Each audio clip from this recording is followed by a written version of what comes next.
That's awesome. Okay. Good afternoon. Welcome to Morris Brandison's GOTeam Meeting, where we will follow the agenda as it's been emailed to you and publicly noticed. I would like to remind everyone that this is a meeting of the Go Team. Only members of the team may participate in the discussion. Any members of the public present are here to quietly observe. For members of the Go Team, please identify yourself when you speak. I am pleased to call this meeting of Morris Brandon Go Team to order at 3:31. Our first order of business is to call roll. The secretary now call roll. Please respond present when your name is called. Principal Bland, Present. Aaron Bourne, Good. Chris Fellows, Here. Kim Ball, Here. Miss Moses. I see her right there. She's here. He's here. Miss Jordan. She was there. Yes, I think it's just on mute. I see you. I have you as president. Dr. Forehand. Present. And I know Tiffany is not going to make it and is traveling today. And last but definitely not least, Melissa Mexico. Present. Thank you. Okay. This team will only be able to take official action if a quorum is present. Ashley, do we have a quorum? Quorum has been established and is present. Great. We'll proceed to action items on the next page, which are quite short today. So the first order of business is to approve the agenda. This was provided to you and copies are here. Are there any changes? Okay, may I have a motion to approve the agenda? Motion to approve. Thank you. A second? I second. Then Lisa says second. All in favor, say aye. Aye. Aye. Okay, if you all opposed, say nay. Any abstentions? Okay, great. Now we'll move on. We'll review and approve. Sorry, that's my dog. We'll review and approve the meeting minutes from our last meeting. The minutes have been provided to you. Are there any corrections? Okay, no further corrections. Can I have a motion to approve the previous meeting minutes? I'll motion myself. A second? Second. Thank you, Dr. Forehand. All in favor, please say aye. Aye. Thank you. All opposed, say nay. Any abstentions? Great. Okay, so now that's it. So now we're just going to move on to our only other item of agenda, which will be Jay talking about the budget development presentation. Yep, awesome. Thank you all so much for joining us. It is not lost on me that it is 3:35 on a Thursday before break. So special shout outs to our teachers that are on here that worked all day, but are still serving our school through our Go team. So thank you for that. Today, we're going to do a budget feedback meeting. We're going to do a quick review of everything we've done. I'm going to show you how I'd like to spend the money to start the year next year.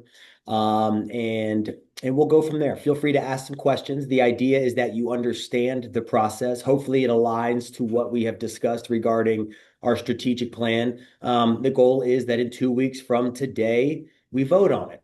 Okay. And then we move on. I will tell you, this is a bit of a different budget year for me. I started at Morris Branson 8 years ago, and the budget was tight. We were in the red my first year by about 400,000. The next year, a little bit less. Then we may have earned a little bit one year. So for about 4 or 5 years, we were just kind of slashing and cutting. And until about last year, we really saw some great budget numbers and feedback from the district that supported our numbers in our school.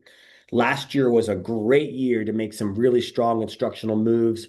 And I will continue to remind everyone that we were in 1 year, the span of 1 year, and it took me 8 years to do this, or 7 years. We were able to get 2 SROs.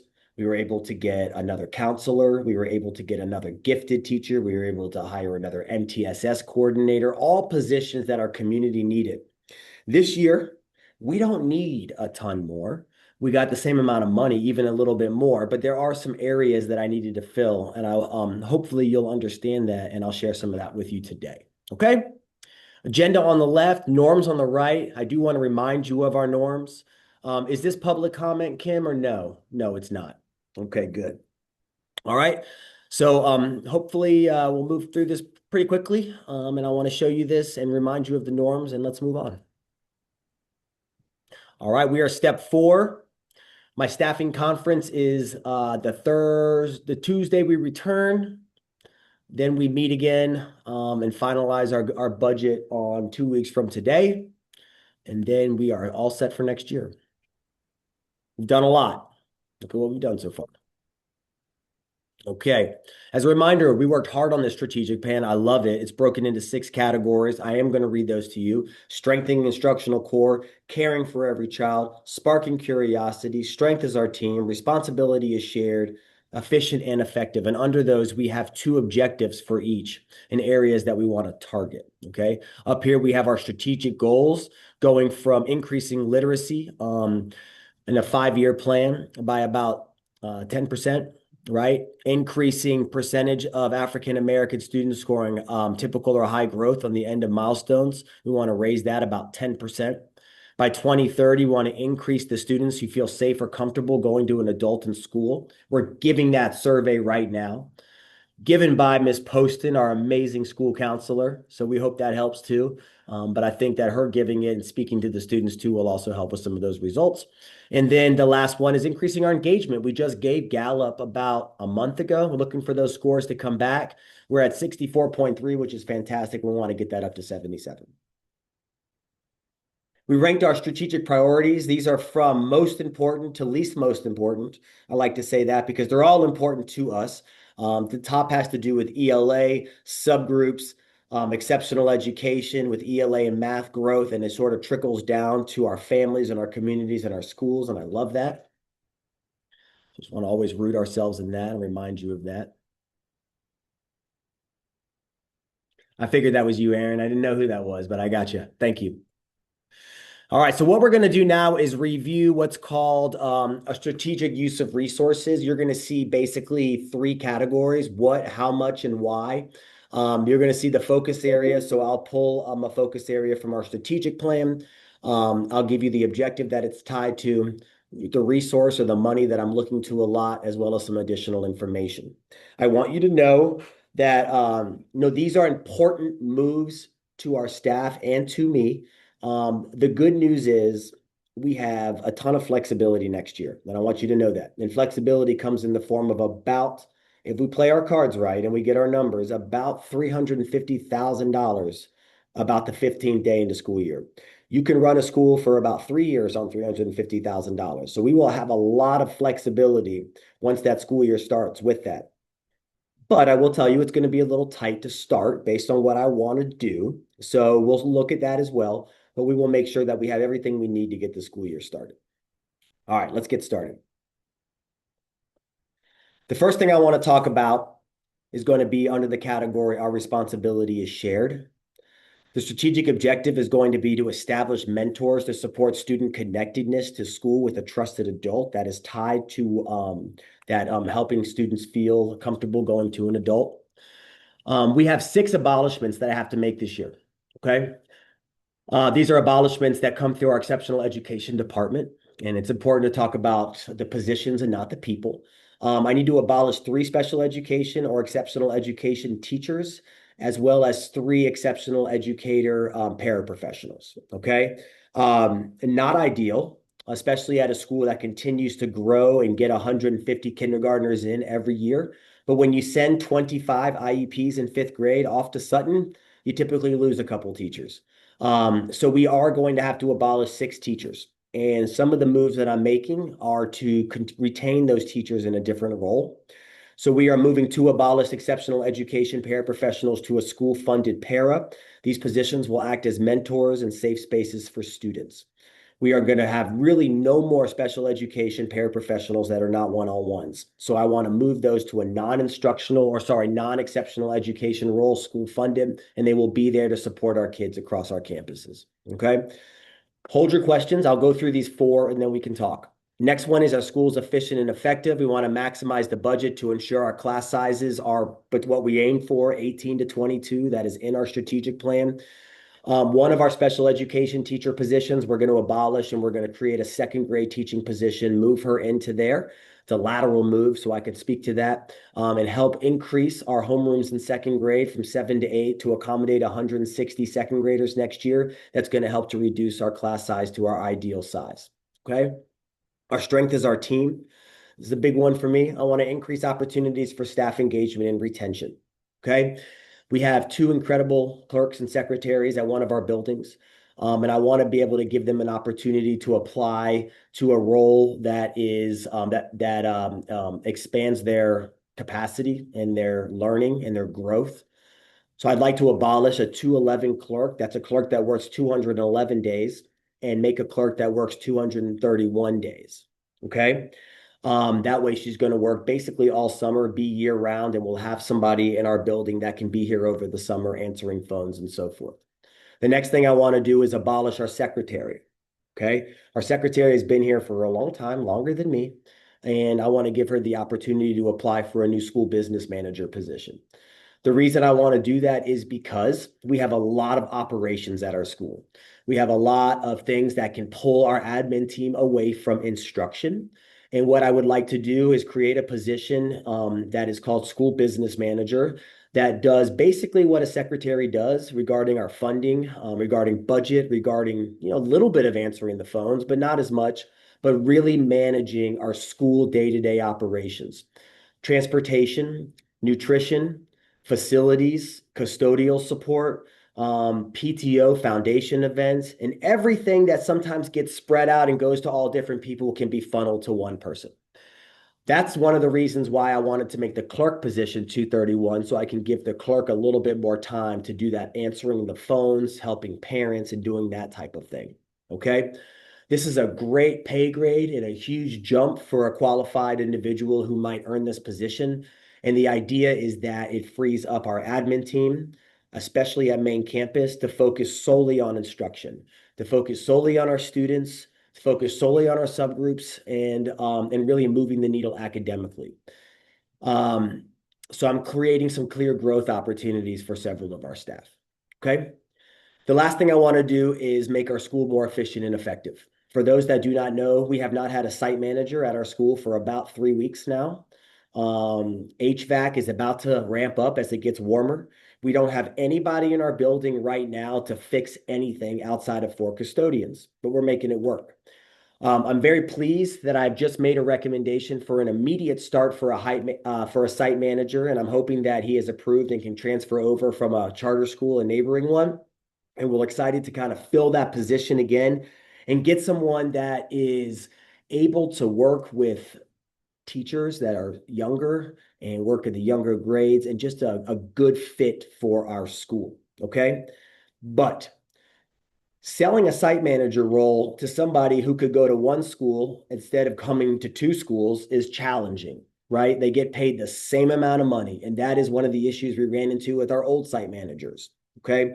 So what I would like to do in working with facilities is create an assistant site manager role, which is called a general maintenance worker. This is somebody who is going to work additionally with the site manager, so we can have actually someone in each building that can be responsive to the needs of our teachers and our facility and our school. It's very difficult when you have a site manager in 2 campuses that's never sort of where you need them. Okay. This was a great recommendation from the facilities department, and based on that dollar amount, I was able to create that position. I also realize on there that I did not have the price tag for the school business manager in that role too. Those 2 roles combined are about 160,000, but I can get that back to you. But the idea is we have funds for all of this, and right now our budget is at 0. Okay. Before we get into the non-staffing tab, that's the tab where do we do with all of our other money? I want to open this up for feedback and some questions. I understand that it's not typical staffing that you're used to seeing at a school, but I do want to preface it that last year we did make a lot of those moves that we needed to make. And we still have a lot of flexibility with hiring and staffing for other roles that we may want, but it would need to come at the start of that school year.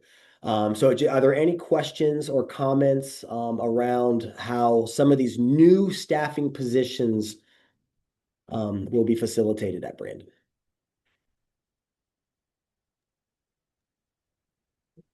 I'll leave it open just for a second.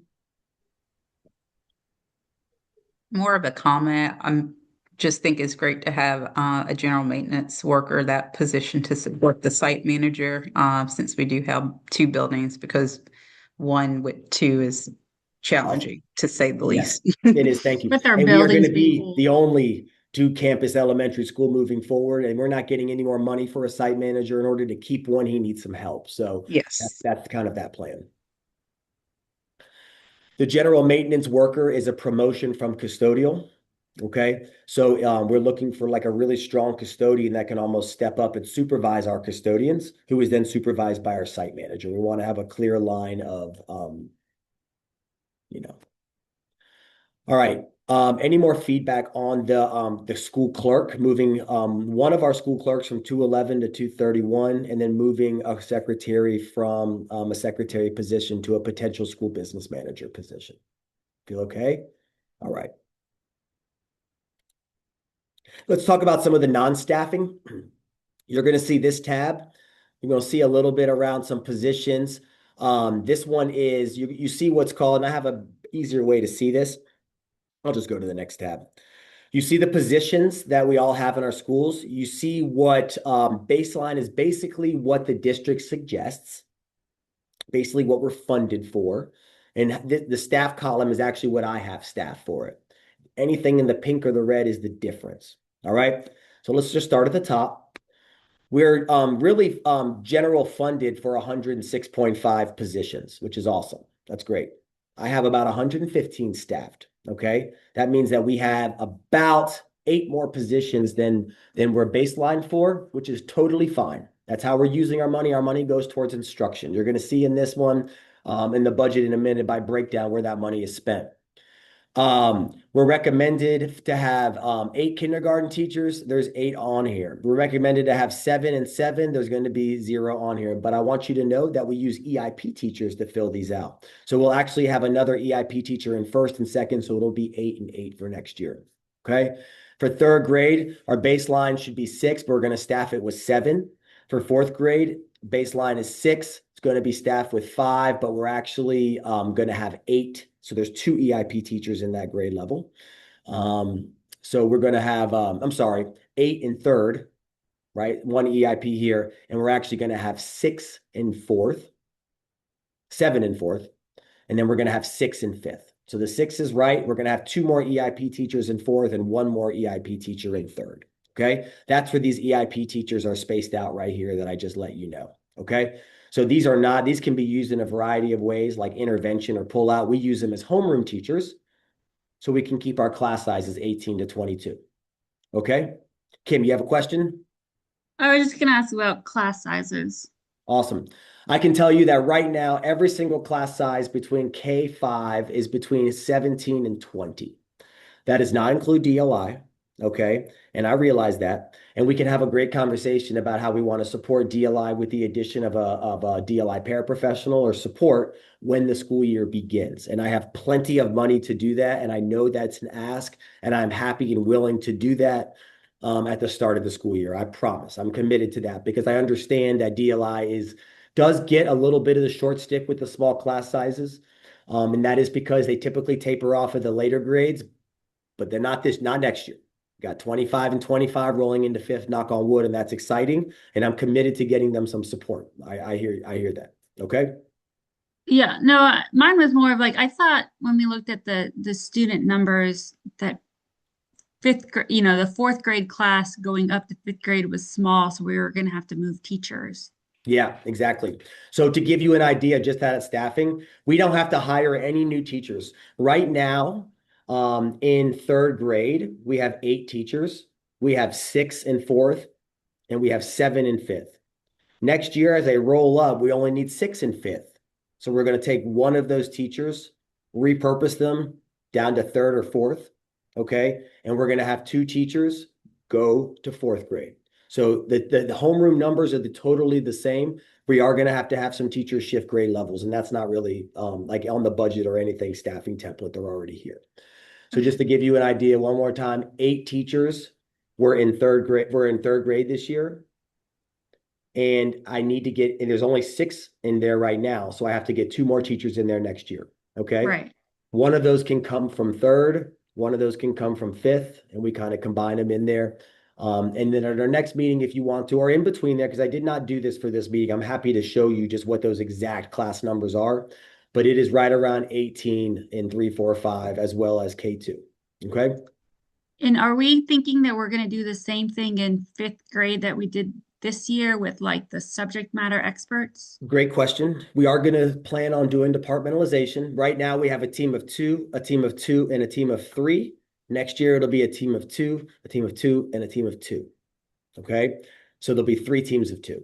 So But DLI only will in all, 5th grade, or do we like, did it I work? haven't talked about it in anything outside of 5th. I have not, but it's always an option if that's something that we want to discuss. The big thing for me is working with the teachers and looking at that data and seeing how the kids did at the end of the year. So sometimes those are later conversations, but happy to talk about that if we want. But 5th grade, that is the plan. I think I would like to, maybe once we get the data, given that I don't have personal experience with it, I would like to see kind of the data How it that, looked. how it looked. Yeah, because how, like, or just feedback from parents. Like, Yeah. was it great? Was it not? Because, Yeah. Fulton County does it a little bit differently, but a little Right. bit more towards that system. So, Yeah, I was at Morningside earlier this week, and they departmentalized down to 4th grade. So their 4th graders have 2 teachers as well. yeah, And Kim, I I mean, will tell Fulton, you, you have been departmentalized since your children have been in kindergarten. So now we're giving everybody else an opportunity to do that too. no, I didn't mean it like I was like missing out. I just No, meant I it know. like I was, But you made it sound like you hadn't done that, you hadn't seen it. But like DLI is a good example of a departmentalized grade that starts in kindergarten. And you do have 2 teachers. So now we are doing it in 5th. And we will take a hard look at that data at the end of the year. That is important to me. So, and I was just calling that out because sometimes DLI teachers forget that they actually already are in that model, which is kind of cool too. Let me just keep going down here. I want to show you baseline 2 art, got it. Music is fine. PE, it's important to note that one of our teachers is a paraprofessional that teaches PE, okay, which is allowed as long as we have a full-time teacher at some point. We do some collaboration there. That teacher is working on finishing up his degree as well to get that full-time certification. We have 2 full-time world language teachers, and take a look at that gifted number, right? That's the big one. We are baseline 9.5 gifted teachers. We do not need 10 gifted teachers at Morris Brandon for pull-out. Those teachers are in our homerooms. We have moved them into our homerooms. They are the ones that help with our smaller class sizes. But we do have 2 full-time gifted teachers, something we had never had until this year. But that does also help keep our class sizes and staffing down. All right. Just kind of going down, the gray are district funded. So we get 1 ESOL teacher. We get 4 interrelated teachers that are out of a certain budget. Okay. So you'll see that. We actually have 3 more, that you're seeing on there that you don't see, like our like our autism teachers round us out to 6. Okay. We have a visual impairment that I never see that teacher, but she's on my template. So it's just on there. I think she's just funded through our school, but goes all over. So she's getting paid for out of our template. They just give us the money for that. Take a look at the school funded CELT position, special ed lead teacher. Let's not forget that we do pay for another 0.5 on top of Dr. Dalton, who is our full-time EELT. I actually pay another half-time on our school funded just to help with that very important subgroup. 6 special education paras. We have 9 kindergarten paras, and that's really because one of our paras that just works as a paraprofessional is coded as kindergarten. But I just need to get that title changed over, and then it would fall under the para category. We have 2 just regular paras. Okay. We do have a physical education para, and we have a non-instructional aid, and these are not baseline numbers. It's what we have, so it looks like it's over. So I just wanted to show you some of our staffing. Any questions around this? I know this is you're like, who are those people? This doesn't really speak to me. I don't get it. And I see a lot of red, but I'm happy to explain this. And this is really what makes our building work. Okay. Jay, Can I ask you something that you mentioned before? Is it somewhere there? I don't I don't know the support that you said you will get for DLI for the big size of the classes. Like, Yeah.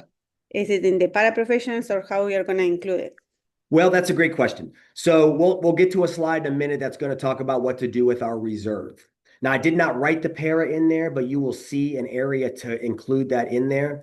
I would say that I wouldn't necessarily need to buy a teacher because the para came, if you remember a few years ago, and I know none of y'all were on the team, but we had the chance to get 2 paras, and the Go team decided to get a language lab teacher. We actually had a para teaching that course, and we said, you know what? We're going to hire Senora Park as a certified teacher, and she is going to teach DLI.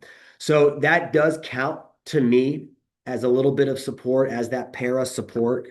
So I don't think we would get another teacher, but I think that we could definitely afford a bilingual paraprofessional, if not 2, 1 in each building. Okay. Okay, thank The you. key, Melly, is finding that person. Okay. It's a little more challenging at the start of the year, but paras are a little bit easier to find than teachers are. So, because the paras in DeKalb County and paras in other districts are not under contract, so they are eligible to just come over if they want to come to APS, and they will make a little more. So it's a little easier to get them as opposed to a teacher. But I would be totally committed to getting a DLI para, if not 2. All Thank right. you. Yep, thank you. Yep, this is our admin, just so you know. 1 principal, 3 APs, 1 program admin. It's interesting that's not a baseline for us, but we definitely need one. We're funded for it. There's my new school business manager. We're only going to have 1 secretary next year, but the business manager will help with that. We have no bookkeepers. Okay, bookkeeper does the money, but the idea is that the new business manager does the money and the secretary role. And then we have 2 clerks. One is at 231 and one is at 211. They really said that we should have 2 at 211, but I'm moving 1 to year round. Okay. And this is honestly growth opportunities for people. I am not guaranteeing these roles go to them because I do have to post and hire, but I'm confident that these growth opportunities are ripe and ready for the people that deserve them. We are slated for 3 counselors. We have 2. And then these are our district funded 2 media specialists, 2 nurses, our instructional coach, our leaders coach is here, IB coordinator, world language teacher is Senora Park. That's where you're going to see her. So you don't see her on the other one. That is the language one down right here. You see her on this one. We have 2 SST specialists, intervention specialists now, huge, 1 in each building. Psychologists, 4 custodians, and it just goes on to a site manager, which I don't have right now, but we're allotted for 1. And then we have our 2 resource officers. Notice they're showing 202, which is not good for me because that's basically saying they're going from year round to like teacher salary. So on my template, I had to match them to show 202.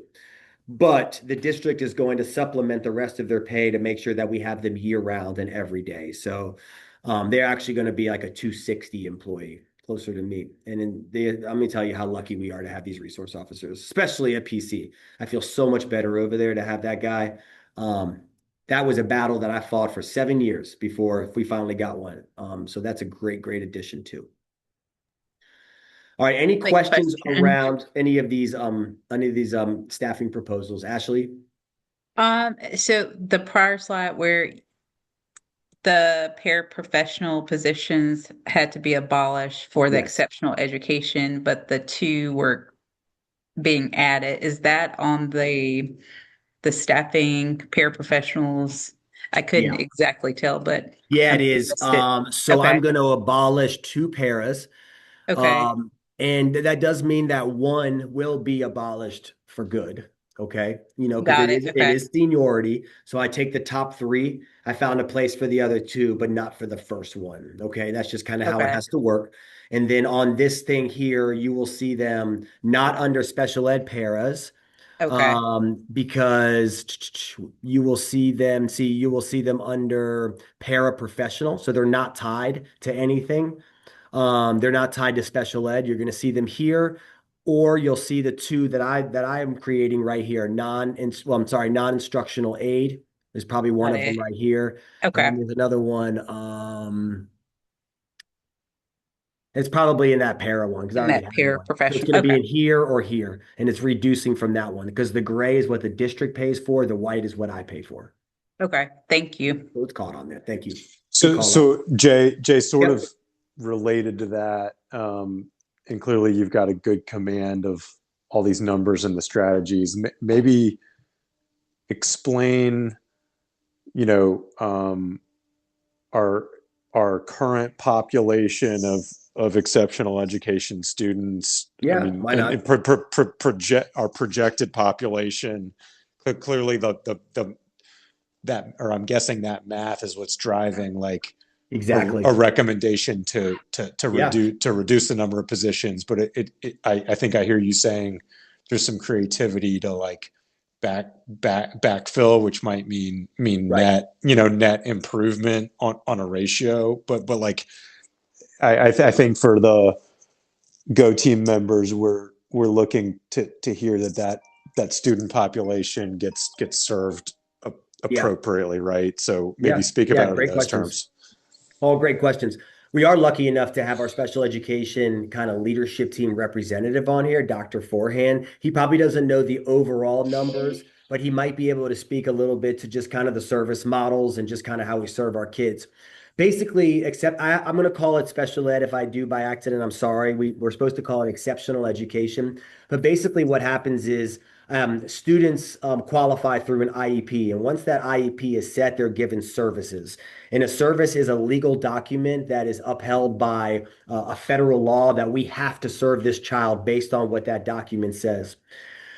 When you get, they basically, you usually have the least amount in kindergarten. And then as they go through their time in school, you kind of get more and more, right? Sutton probably has 15 special ed teachers. North Atlanta probably has 30. Okay. Because as the kids grow through the system, more and more qualify. Most of ours always end up in fifth grade because throughout the years they qualify. We want to get them all set for middle school. But I know for a fact that 21 IEPs that we have, that can be speech. So it's not necessarily like a learning disability, but speech services falls under that. It could be co-teaching services, meaning that these students need push-in support for reading and math, or it could be resource, meaning they are 2 to 3 grade levels behind and they have to get pulled out.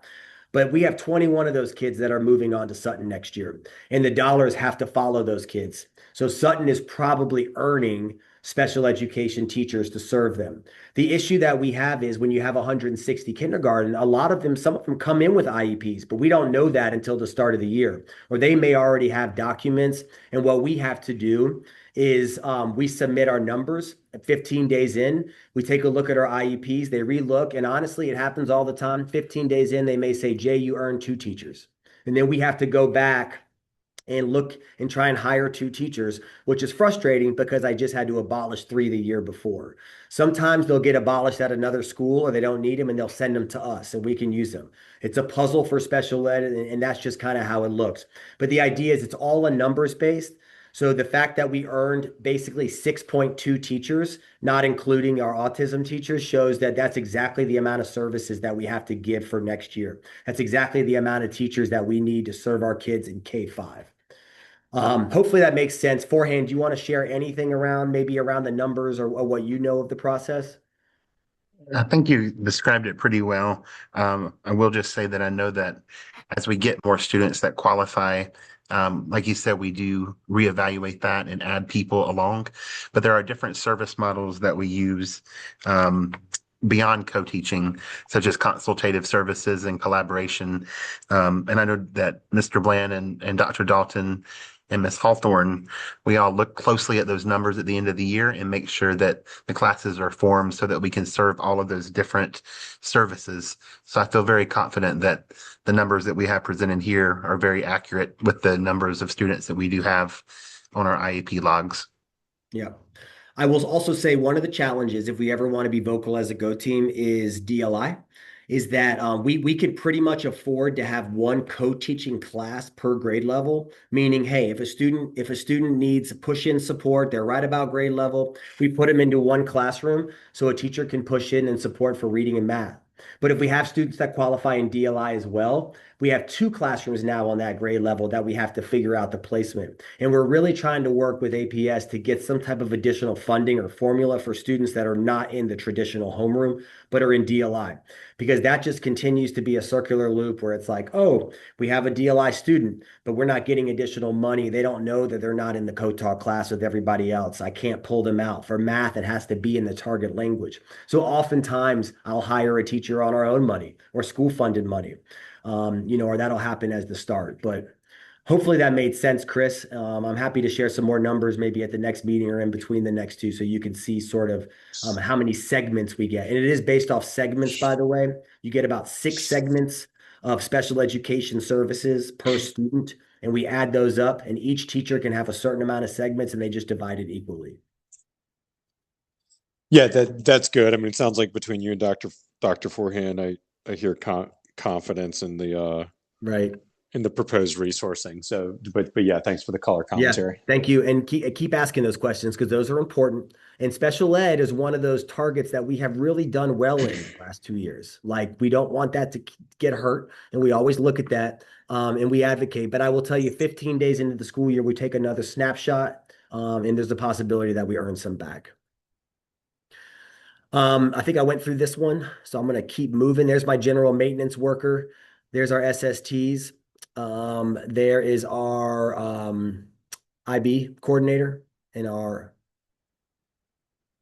that's our foreign language teacher. Okay, let's take a look at what we're going to do with the reserve.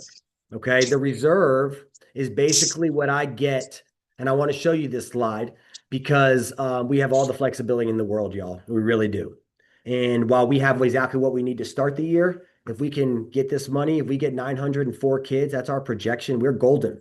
Not only are we going to have $200,000 carry over, which is a lot of money. That's your paraprofessional right there, Melly. We could pull that in 2 seconds, hire an awesome Spanish-speaking para, maybe 2. I'm also going to pull over $150,000 from this year's budget. That's how well we were funded this year and how fiscally responsible we've been and how much a school's foundation can support our school, because for the first time, APS is allowing us carryover money. So if all of this works out perfectly, we will be getting about $350,000 on the 15th day of school, and we will have a ton of flexibility to spend money how we want, okay? Because of that, I only have this amount of money left over after all those staffing moves to start the year, which is nothing to shake a stick at. It's a good amount of money. And you're not going to see anything in really anything in any other bucket. I don't have anything in custodial overtime or SRO overtime or in media supplies. We're fine with all of that because we're going to get a good amount of money. What I need is a little bit of money to start the year on a credit card so I can buy teachers what they need. And that is more than enough. Okay. So basically between, this right here, these moves, and then that 39,000, that's our equal level budget for the to start the school year. And then being responsible, I'm very conservative right now when we're moving 150,000 over because of what I talked about the last time. And I just want to take a second to remind you that I created 16 general administrative transfer spots for the primary campus for K2. I love to get kids in early so we can grow them and build them. I set my budget to that number, so I pushed it from 888 to 904. And I said, give me money for 904. So my budget went up because I knew I was getting those. But then afterwards, I found out we were not eligible for them. They said that we're at 90% capacity. I'm still fighting that battle. I was able to get 6 at main campus, so that kind of offsets it a little. But this 150 is kind of to help supplement that and offset that. So when you look at what we're going to do with the reserves, you're only going to see what we're going to do with this and not this. Assuming that in a worst case scenario, we come in about 20 to 25 kids under, then there goes this money because 150,000 is about one teacher. Okay. I'm confident that won't happen. I'm confident that at the very least, maybe 5 at the most kids. Remember, they're about $6,000 per kid. I don't think we'd ever have to tap this 150 too much, but it's there as another cushion. All right. If we didn't have that 150 and we came in 20 kids under, then I would only be getting 50,000 in our reserve. Then a DLI para would not be on the table and it'd be a little bit tighter. But I'm confident based on that cushion of $350,000 that we are going to be good for next year. And I guess I've never seen APS let Never. schools roll over money. Never. There's a little concern that that money's going to get taken. I've heard that from some people. And I will just I tell mean, if you, you talk about, no one's touching my money. I'm just kidding. I'm confident that we'll be okay, Kim. They told me that we could carry it over. but We're gonna why? I mean, we're we're gonna in a trust the budget district. deficit still.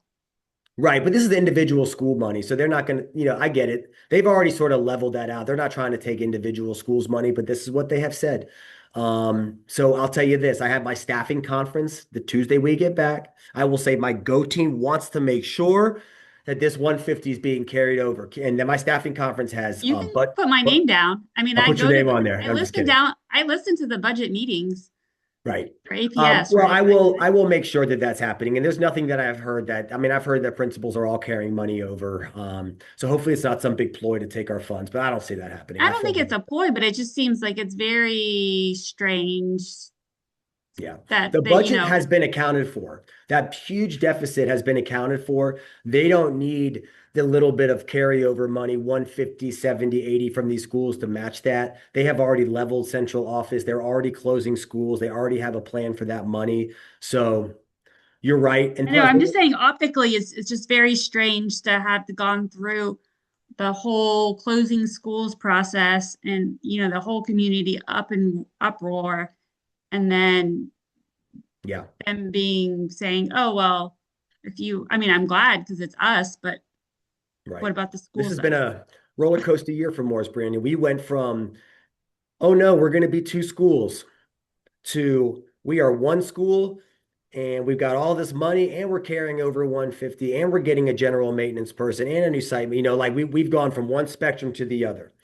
I will continue to tell our staff, our teachers, our community, how lucky we are to just have Morris Brandon and to be two campuses and to have all this money and funds and teachers and wonderful staff. And just like we are lucky. We are lucky. I live in DeKalb County. I drive by my zone school, Montgomery Elementary, every day. And I say, I can't put my kids in those 7 trailers that have been out there for 10 years. Like I can't do that. Like if you live in another school zone or system, you see what other schools look like. And we are just very lucky to have the property and the fields and the buildings that we have. So I hear you on that and I'll work on that for sure. Can I ask one more question? Sorry. Yes, Aaron, of course. And you may have said this and you just spoke too fast, but the difference was, it doesn't on the last slide. Can you go back? So the difference, is that not the difference between recommended and allocation? That is where down here. Yeah, I mean, 32 is not the difference between 360 and 379. Yeah. That's interesting. I would say I don't calculate that. That just kind of pre-calculated. So the difference between 45.2 and 39.02 should be that number. Hopefully it is. I don't have a calculator. The difference between that is that.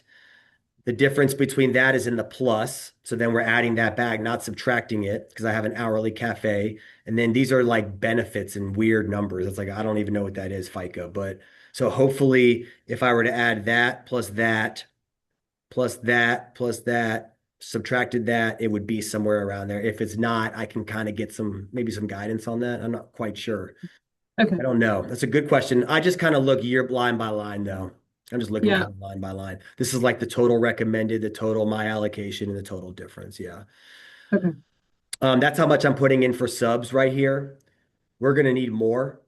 The recommended is 120. We use about 180 at our school because we do so many planning days. So I will have to put probably another good amount in there, but we'll be okay with that. And that's the substitute benefits.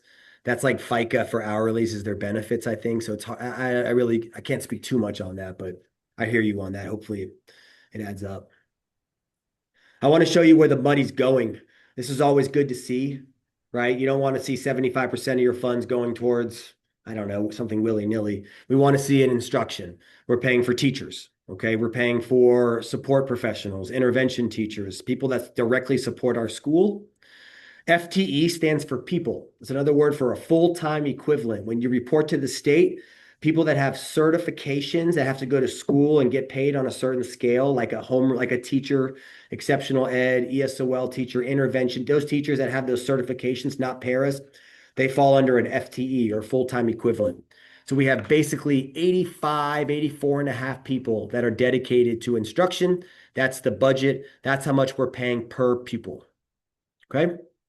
If you add all this together, you do sort of get a per pupil price tag. If you remember, and we really are still spending because our how many kids we have, like about 13,000 per pupil. Some of the schools that are closing or that were very small were spending upwards of 20 to 30,000 per pupil.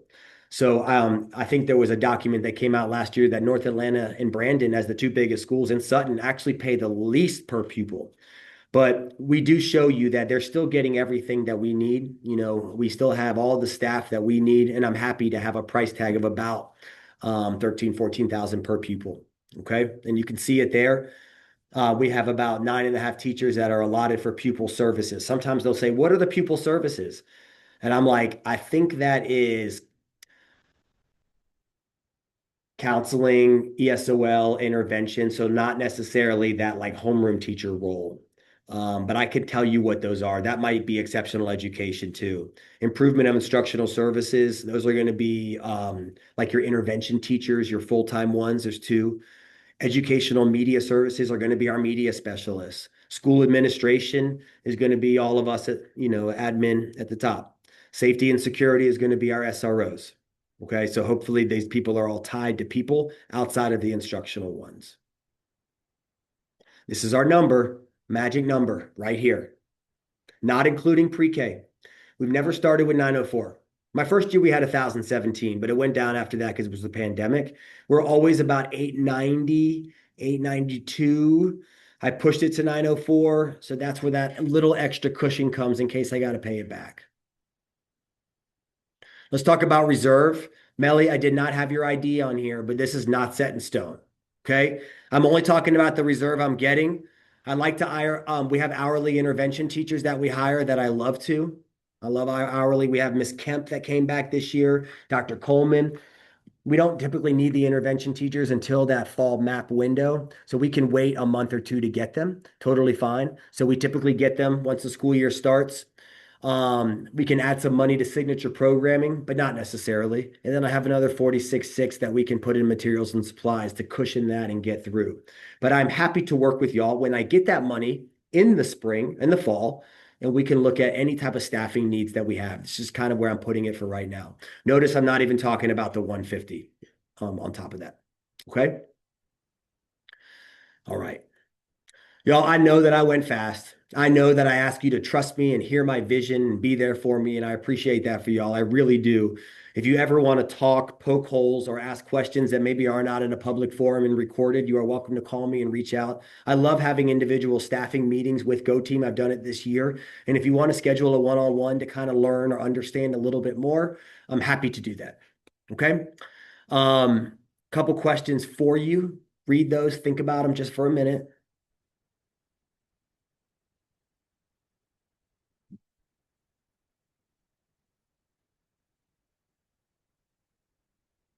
We're not really starting any new programs or resources, but we are looking to start a mentoring program. That's where that's where two of those paras that were abolished are going to slide into. We don't have a ton of trade-offs happening. I'm not saying we're going to get this for this. If you did hear that anywhere, it was I'm reducing class sizes in all of our classes except for DLI. So the trade-off would be in the fall that we look at getting a support para for each of those buildings for them, Spanish speaking. And we're not sharing any staff positions. The only one I share is the 0.5 school-funded special education lead teacher with another school. So we have Dr. Hawthorne 2.5 days a week, but we don't have any special programs, band, orchestra, music, chorus. And there's a lot of that in the district. I want you to know we're lucky that we're not splitting or sharing. Some schools are so small they can't afford to have a full-time music teacher. So they can only have music 2 days a week. Okay. So we've avoided all of that and we have all of our own full-time people. All right. Looks like we can vote on it today if we want to. What do y'all think? I will say this, two options. Can vote on it today. We can sleep on it and have another meeting in 2 weeks, get a little more refreshed and vote then. If we vote on it today, we don't have to have that meeting in 2 weeks. I am open for whatever you would like. But that would be kind of the next conversation. So if we do another meeting in 2 weeks, which I'm happy to, I can bring class numbers and any other questions you have, like maybe around who these people are. Like what are pupil services or what is improvement and instructional? Sometimes people ask that question. But if you trust it and you like it and you feel like it's a good budget that's aligned to kind of what our school needs, then we can vote on it. So I will say, Kim, why don't you do the vote? And if someone does not want to vote, they can abstain. And if we don't have a quorum for it, then we need to push it off for 2 weeks. What do we think?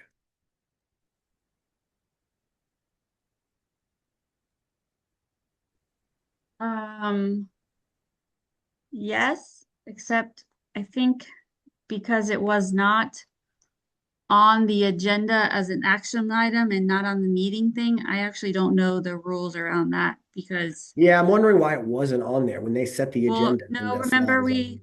I asked you about it and you And said I that told you to pull it out. We'll vote on the next one. Fine, that's fine. Let's do this. I don't care. I'm just saying, because I think Well, I'll say this. maybe the If rule you is want to that vote, the public has to be able to comment, and we okay. don't have public comment on this one, but I'm not sure.